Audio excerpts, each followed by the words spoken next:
Hello friends, in today's video I am gonna show you how to fix this site can't be reached problem while opening ads.google.com. So here in Chrome browser, whenever I try to open ads.google.com,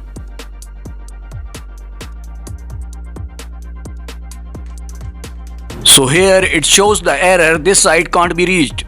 So how to fix it? It's very simple and easy. You need to download a browser from Play Store, name called Puffin browser. So install this web browser. I have already installed, so let's open it.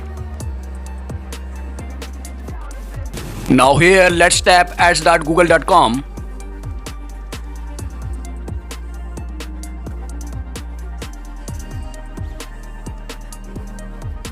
As you can see, the website's ads.google.com is opening properly here.